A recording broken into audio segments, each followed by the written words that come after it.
Whether it be JET or any other pathway, just being interested in Japan and the language and the culture is the perfect place to start. You're kind of right where you need to be, just being interested and being willing to learn more. And that has kind of been the driving force that's brought me all throughout my time in learning Japanese to where I am now in trying to help cultivate chances for others to learn Japanese. After living there for about a year, I really fell in love with the town where I was living, and it was rural.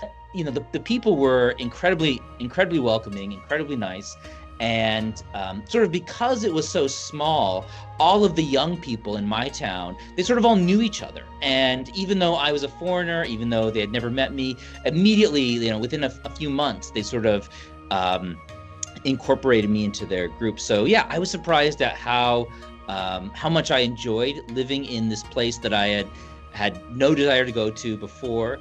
I was surprised at the relationships I was able to make there. What really kind of surprised me the most, particularly related to language, was how my experience changed radically from, say, my first year or 2 years to my, say, fourth or fifth year on JET.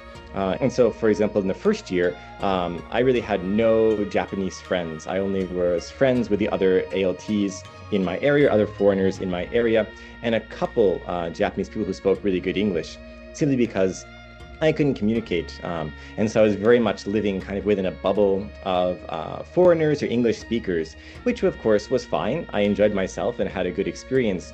But then from my third, fourth, fifth year, at the point I was, again, more or less fluent, and it changed the experience dramatically. But then finally, my fourth year, when I could actually speak the language, I kind of discovered this entire different world. All these interesting relations and people I could make friends with, people I could talk to, places I could go and just hang out and talk to people there. It was an entirely different experience. And then once I was able to, properly communicate, that kind of made up my mind that I wanted to stay, right? In my first couple of years, I was very much just talking with other ALTs. And so, I didn't really see much of a, long-term future in Japan. But then once I could actually communicate with everybody and do most things myself, it really kind of changed my mind, and I realized just, the good points, for me at least, of staying here. And as a result, I'm still here.